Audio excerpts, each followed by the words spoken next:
Major அசோசியேஷனா 7000 பேர் இருக்கணும். 7000 பேர் இருந்தால் தான் கவர்மெண்ட் ரெகனைஸ் பண்ணுவான், இல்லாட்டி தட் இஸ் நாட். ஸோ அதனால ஃபர்ஸ்ட் என்ன பண்ணோம்னா மெம்பர்ஷிப் கார்டு, அது வரைக்கும் யாருக்கும் மெம்பர்ஷிப் கார்டு கிடையாது. மெம்பர்ஷிப் கார்டுன்னு ஒன்று இன்ட்ரடியூஸ் பண்ணி எல்லாருக்கும் பண்ணி கிட்டத்தட்ட அடுத்த வருஷத்துக்குள்ளார 7000 பேரை மெம்பர் ஆக்கிட்டோம். அப்போ டாக்டர்ஸோடைய நிலைமை என்னன்னா, அப்போல்லாம் வந்து நைட் டியூட்டி பண்ணனா அடுத்த நாள் லீவ் எல்லாம் கிடையாது. 24 ஹவர்ஸ் டியூட்டி பண்ணனாலும் காலையில் 1 மணி நேரம் வீட்டில் ரெஸ்ட் எடுத்துட்டு திரும்பி வேலைக்கு வந்துடணும். ஸோ இந்த மாதிரி எல்லாம் ஒரு லீவ் வாங்குறதுனா ஒரு ஆஃபீஸரை 2 மணி நேரம் வெயிட் பண்ணி அல்லது 3 மணி நேரம் வெயிட் பண்ணி அவர் பார்த்தா தான் லீவ், இல்லைன்னா கிடையாது. அது மாதிரி தான் ரொம்ப இருந்ததுனால சரின்னு சொல்லி இதுக்கு எல்லாத்துக்கும் ஏதாவது ஒரு போராட்டம் ஏதாவது ஒன்று பண்ணணும் அப்படிங்கிற மாதிரி ஒவ்வொரு மாவட்டமாக மீட்டிங் போட ஆரம்பித்தோம்.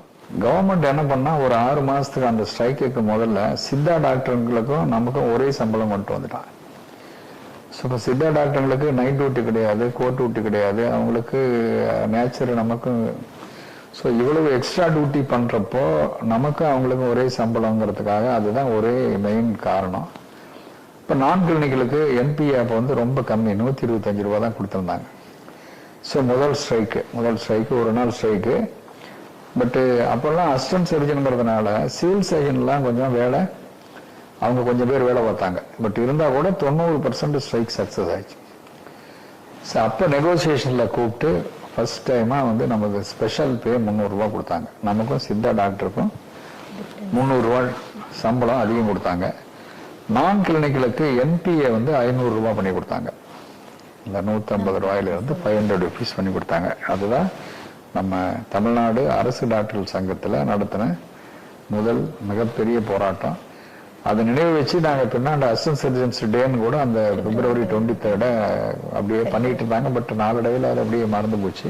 அந்த அலெக்சாண்டர் வந்து அவர் ஏற்கனவே அப்போ பார்த்தீங்கன்னா அந்நிய செலவாணியமாக ஃபாரின் எக்ஸ்சேஞ்சு நமக்கு ரொம்ப இது, நம்ம எம்ப்ளாயிஸ் எல்லாம் ஃபாரினே போக முடியாது. பட் அதே கேரளைட்ஸ் வந்து அதில் வந்து அவங்களுக்கு ஏகப்பட்ட மணி அதில் தான். ஸோ அவர்கிட்ட போய் இந்த டிமாண்ட்ஸ் எல்லாம் வைக்கிறோம். ஆக்சுவலாக உடனே வந்து ஃபர்ஸ்டே அதை ரிலாக்ஸ் பண்ணிடுறாரு. இந்த ஃபாரின் எக்ஸ்சேஞ்ச் வந்து கிட்டத்தட்ட 11 லட்சம் எம்ப்ளாயிஸ் நம்மளால எல்லா என்ஜிஓஸ் எல்லாருக்குமே கிடைச்சது. நாங்கள் வந்து ராஜ்பவனில் தான் டிஸ்கஷனு 3 மணி நேரம் வந்து ஹெல்த் செக்ரட்டரி நாங்கள் கவர்னரோட அட்வைசர்ஸ் கூட டிஸ்கஸ் பண்ணுறோம். அப்போ தான் ஃபர்ஸ்ட் டைமாக நமக்கு வந்து உனக்கு 4 கேடர் கொடுக்குறாங்க. அது டாக்டர்ஸ் அசோசியேஷனில் promotion, assistant surgeon, senior assistant surgeon, civil surgeon and senior civil surgeon cadre கொடுக்குறாங்க. பட்டு பேருக்கு தான் கொடுக்குறான், ஒன்றும் பண்ணலை. முறையாக ஸ்டைஃபண்ட் வந்து நம்ம வந்து பேவோட லீக் பண்ணுறான். Half pay plus DA. இப்போ பிஜினா உனக்கு வந்து இப்போ பே வந்து ஒரு 10,000னா டிஏ ஒரு 2,000னா 12,000 கிடைக்கும். ஸோ இப்போ நான் 330 ரூபா வாங்கி படித்ததுனால அடுத்த ஜென்ரேஷனுக்கு ஏதாவது பண்ணணும்னு பண்ணி ஹாஃப் பே ப்ளஸ் டிஏ அதை கொடுத்தான். அப்புறம் உங்கள் ரூரல் பிஹெச்சுக்கு தனியாக வந்து ரூரல் அலவன்ஸ்ன்னு கொடுத்தான். ஸோ அந்த மாதிரி நிறைய டிமாண்ட்ஸ் அப்போ கவர்னர் பீரியடில் தான் நம்ம வாங்குகிறோம். ஸோ முறையாக வந்து ஏன்னா ஒவ்வொரு டைமும் இல்லைன்னா பிஜி ஸ்டைஃபண்டுக்கு தனியாக ஒரு ஸ்ட்ரைக் பண்ணுவோம். நம்ம சேலரி ரிவைஸ் பண்ணுவாங்க, பட் அதுக்கு பிற்பாடு அவங்களுக்கு தனியாக பண்ணுவோம். ஸோ அது தான் முதல்ல அதுக்கு பண்ணோம். அப்புறம் ஓரளவு ப்ரொமோஷன்ஸ்லாம் வந்தது. பட் டைம் ஸ்கேல் மட்டும் கொடுக்கல. இப்போ இது எப்படின்னா சிவில் சர்ஜன்னா 20 இயர்ஸ் முடிக்கிறவங்க. ஸோ அந்த மாதிரி நம்ம வந்து ஒரு குறிப்பிட்ட வருஷம் வந்தால் ப்ரொமோட் ஆகணுங்கிறதுக்கு கவர்மெண்ட் ஒத்துக்கவே இல்லை. ஸோ 94 வந்து ஒரே ஒரு டிமாண்டை வச்சு ஸ்ட்ரைக் பண்ணுறோம். அப்போது நான் பிரசிடெண்ட்டாக தான் இருக்கேன். செக்ரட்டரி வந்து அப்போ முத்துராஜ், செக்ரட்டரி மட்டும் அப்பப்போ மாறிட்டு இருந்தாங்க. நான் ரிட்டையர்லாம் பிரசிடெண்ட்டாகவே தான் இருந்தேன். அப்போது வந்து வீராசாமி தான் ஹெல்த் மினிஸ்டர். ஒரே டிமாண்ட் வந்து டைம் ஸ்கேல் ப்ரொமோஷன் தான். இப்போ ஒரே டிமாண்ட் வச்சதுனால கவர்மெண்டோட லாக் ஆகிட்டோம். ஒன்று கவர்மெண்ட் கொடுத்தாகணும், இல்லைன்னா ரிஜெக்ட் பண்ணி ஆகணும். ஸோ எங்களுக்கும் வழி இல்லை, அவனுக்கு வழக்கமாக என்ன பண்ணுவான்னா 5 டிமாண்ட் வச்சுன்னா முக்கியமான டிமாண்ட் விட்டு சின்ன டிமாண்ட் எல்லாம் கொடுத்துருவான். ஸோ இன்னைக்கு ஸ்ட்ரைக்கு நான் இன்னைக்கு முடிச்சிட்டோம் ஒரு ஸ்ட்ரைக்கு. அடுத்த நாள்லேருந்து indefinite strike. So so indefinite strike ஹிஸ்ட்ரியில் இது வரைக்கும் பண்ணதே இல்லை. போஸ்ட்மார்ட்டம் எல்லாத்தையுமே ஸ்டாப் பண்ணிட்டோம். இப்போ அன்றைக்கி நைட்டு 12 மணிக்கு வீராசாமி வீட்டில் டிஸ்கஷன் பண்ணிட்டு அவங்க என்ன கடைசியாக என்ன சொன்னாங்கன்னா, டைம் ஸ்கேல் வந்து கொடுக்க முடியாது. டைம் ஸ்கேல் அப்படின்னா டேட் ஆஃப் அப்பாயின்மெண்ட். இப்போ அதில் வந்து 10 AM டாக்டர்ஸ் நிறைய இருப்பாங்க. ஸோ சர்வீஸ் கமிஷனில் வந்து டாக்டர்ஸ் நிறைய இருப்பாங்க. ஸோ இதில் நமக்குள்ள டிஃபரன்ஸ் வந்துடும் அப்படிங்கிறதுனால அவங்க என்ன சொன்னாங்கன்னா, வேற மாதிரி மாடிஃபை பண்ணி 736 GOன்னு ஒன்று கொடுத்தாங்க. அதில் வந்து சீனியர் சிவில் சர்ஜனுங்கிற கேடர் புதுசாக கிரியேட் பண்ணாங்க. அதாவது 12,000 பேசிக். அப்போல்லாம் வந்து சிவில் சர்ஜன்னா 10,000 ரூபா, அதான் மேக்சிமம் சேலரி டாக்டர்ஸ்க்கு. சீனியர் சிவில் சர்ஜன் சொல்லி 2,000 போஸ்ட் கொடுத்தாங்க. அதில் சிவில் சர்ஜன் போஸ்ட் 3,000 போஸ்ட் கொடுத்தாங்க. அதே மாதிரி சீனியர் அசிஸ்டன்ட் சர்ஜன் சொல்லி 2,000 போஸ்ட், கிட்டத்தட்ட 6,000 போஸ்ட் கொடுத்தாங்க நமக்கு. நம்ம கேட்டது டைம் ஸ்கேல் மட்டும் தான் கேட்டோம். ஆக்சுவலாக டைம் ஸ்கேல் மட்டும் கொடுத்துருந்தா கவர்மெண்ட்டுக்கு 17 கோடி தான் செலவு. இப்போ அவன் கொடுத்ததுனால கவர்மெண்ட்டுக்கு வந்து 67 கோடி செலவு. இது இல்லாமல் பர்சனல் பே, நம்ம ஏற்கனவே ஸ்பெஷல் பே வாங்கிட்டு இருந்தோம். அப்போ பர்சனல் பே வந்து ஹெட் மாஸ்டர்ஸ்க்கெல்லாம் கொடுத்துருந்தாங்க. அதனால நான் வந்து வீராசாமி கிட்ட எங்களுக்கு பர்சனல் பே கொடுக்கணும்னு கேட்டேன். அவர் சொன்னார், ஸ்பெஷல் பே ஏற்கனவே வாங்குறீங்க, இன்னொரு 300 ரூபா போட்டு 600 ரூபா ஸ்பெஷல் பேவாக கொடுத்துட்றேன். சொன்னேன், இல்லை எங்களுக்கு பர்சனல் பேனே கொடுங்க, அது கொஞ்சம் நீங்கள் ஹெட்மாஸ்டர்லாம் கொடுத்துருக்கீங்க, அது கொஞ்சம் நல்லா இருக்கு, இதுவும் இருக்கட்டும் அதுவும் இருக்கட்டும். அது உண்மை என்னன்னா, பர்சனல் பே வந்து உனக்கு நெக்ஸ்ட் டைம் பே கமிஷன் வர்றப்போ அது சேலரியோட ஃபிக்ஸ் ஆகிடும். அது இல்லாமல் பர்சனல் பேவில் இந்த டிஏ ஹைக் ஆகிறப்ப டிஏவுக்குலாம் ஒரு போர்ஷன் போகும், ஹச்ஆர்ஏவுக்கு ஒரு போர்ஷன் போகும். பட் இதெல்லாம் ஸ்பெஷல் பேல கிடைக்காது. இது அவருக்கு தெரியாது. ஸோ அதனால் அவர் என்ன பண்ணுறாரு, சரி அதான பேரில் என்ன இருக்குது, சரி கொடுத்துருங்கட்டார். பட் அப்புறமா கலைஞர் பிடிச்சி திட்டிருக்காரு, நீங்கள் முட்டா பேரில் நீ வந்து கேட்க வேண்டாமா, நீ ஆஃபீஸர்ஸ் யாரும் கேட்காம நீ பாட்டுக்கு சொல்லிட்டேன்னு. பட் கொடுத்துட்டாங்க நமக்கு. ஸோ 600 ரூபா நமக்கு, 300 ஸ்பெஷல் பே, 300 ஸ்பெஷல் பே, அப்புறம் இவ்வளோ போஸ்ட். அதுதான் வந்து டாக்டர்ஸ் அசோசியேஷனில் நம்ம அந்த அதுவும் பே கமிஷன் முடிஞ்ச பிற்பாடு ஒரு 2,000 போஸ்ட் வாங்கினதுங்கிறது ஹிஸ்ட்ரியிலே இல்லை. அந்த 2,000 போஸ்ட்டை எப்படி டிஸ்ட்ரிபியூட் பண்ணுறது அப்படிங்கிறத கேட்குறப்ப அதுக்கு முதல்ல சீனியர் சர்ஜன் எப்படி கொடுத்துருந்தாங்கன்னா சிஎம்எல் சீனியாரிட்டி பிரகாரம் கொடுப்பான். இப்போ சிஎம்எல் பிரகாரம் ஃபர்ஸ்ட் 750 போஸ்ட் கொடுத்தான். அப்படி கொடுக்குறப்போ நான் கிளினிக்கலுக்கு ஒருத்தர் கூட கிடைக்காது. ஸோ இந்த 2000த்துலேயும் பார்த்தா அவங்களுக்கு வந்து கிடைக்காது. அப்போ வந்து போஸ் வந்து சிவில் சர்ஜன் அசோசியேஷனோட ரெப்ரஸன்டேட்டிவாக அங்கே சேர்ந்திருக்காரு மதுரையிலேருந்து. ஸோ அப்போ நான் தான் சொன்னேன், சரி ப்ரொஃபஸருக்கெல்லாம் கொடுத்துடலாம், அவங்க எல்லாரும் ஜூனியர்ஸ் தான். அப்படி கம்பேர் பண்ணுறப்போ இவன் 25 வருஷம் சர்வீஸ் இருப்பான், இவன் 10 வருஷம் தான் இருப்பான். பட் ப்ரொஃபஸர் நம்ம ஐஏஎஸ் ஆஃபீஸர் 22 வயசு, அவனுக்கு வந்து ஐஏஎஸ் போட்டு நம்ம சம்பளம் கொடுக்குறோம். நம்ம ஓன் கொள்ளிக்கு அவனுக்கு வந்து ஒரு ப்ரொஃபஸர் கேடருக்கு நம்ம போஸ்ட்டுக்கு தான் கொடுக்குறோம், நாட் ஃபார் இண்டிவிஜுவல்ஸ்ன்னு போட்டு. எல்லா ப்ரொஃபஸருக்கும் நான் கிளினிக்கலுக்கு வந்து சீனியர் சிவில் சர்ஜன் போஸ்ட் கொடுத்து மீதி எல்லாம் மெடிக்கல் சைடில். அதே மாதிரி டிபிஹெச் நம்ம சர்வீஸே கிடையாது. பட் நம்மளை அப்போ வந்து ஒரு 300-400 போஸ்ட் வந்து அப்கிரேடட் பிஹெச் வாங்கணும். பிஹெச் எல்லாருமே சீனியர் சிவில் சர்ஜன் தான் ஆஃபீஸர். ஸோ அவன் 12,000 வாங்குவான், ஹெல்த் ஆஃபீஸர் வந்து 10,000 வாங்குவான். ஸோ சூப்பர்வைசிங் கேட்டகரி கம்மியாக இருப்பாங்கிறதுனால ஒரு 600 போஸ்ட்டு டிபிஹெச்சுக்கு நம்ம கொடுத்தோம். அந்த 2,000 போஸ்ட்டில் அது நம்மளால தான் இன்னைக்கு வந்து அத்தனை ரேடியும் வந்து நம்ம சம்பளம் வாங்கிட்டு இருக்கான். இல்லைன்னா அவெல்லாம் வெறும் அவங்க அப்பாயின்மெண்ட்டே டிஃப்ரெண்ட்டு. நான் ஃபர்ஸ்ட் நான் பிஜியா இருக்கப்போ சர்வீஸ்க்கு மார்க்கே கிடையாது. அப்போ எம்ஜிஆர் கூட போய் சண்டை போட்டோம். எம்ஜிஆர் வந்து ரொம்ப மோஸ்ட் ரீசனபிள் பர்சனு.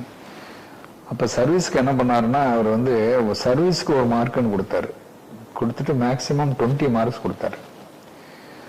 20 மார்க்ஸுங்கிறப்ப உனக்கு 5,000 ரேங்க் போயிட்டாங்க.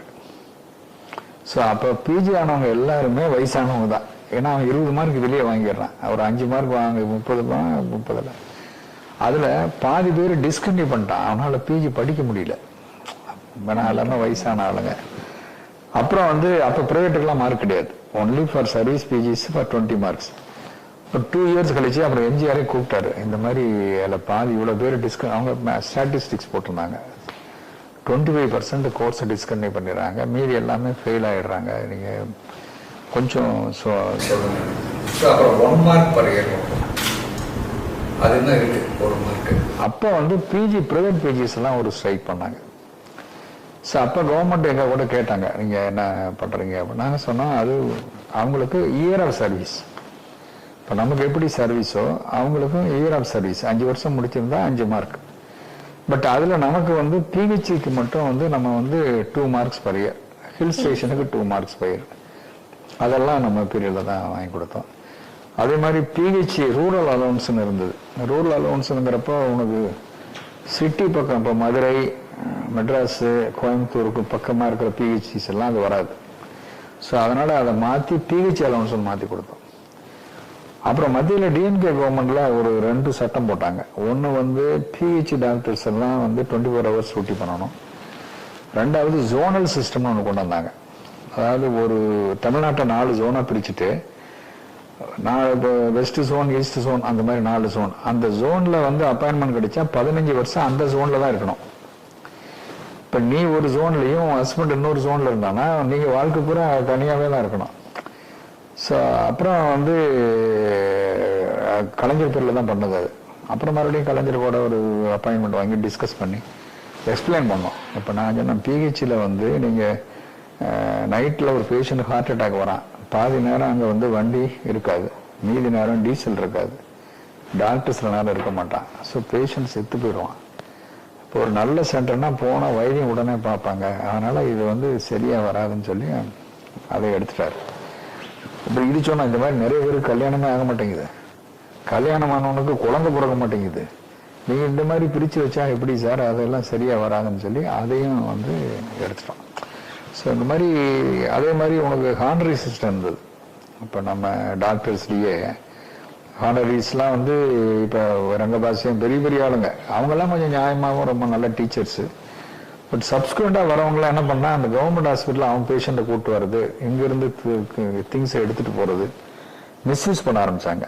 ஸோ அதனால் வந்து ஹானரி ஒழிக்கணும்னு சொல்லி அது ஒரு மிகப்பெரிய போராட்டம் பண்ணி ஹானரியை எடுத்தோம்.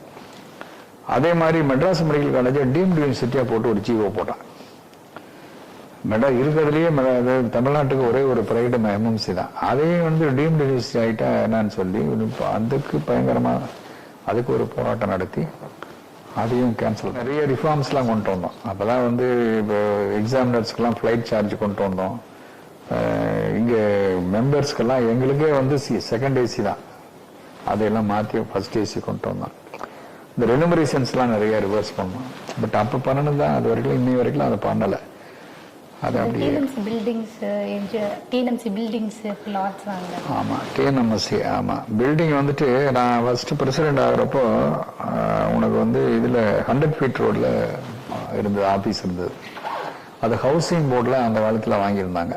ஹவுசிங் போர்டில் இருந்து கிருபாநிதினு ஒருத்தர் பிஜேபி பிரசிடெண்டாக இருந்தார். அவர் டிஎன்எம்எஸ்சி பிரசிடெண்டாக இருக்கல அதை வாங்கினார். நமக்கு பாதி, ஃபார்மசிக்கு பாதி.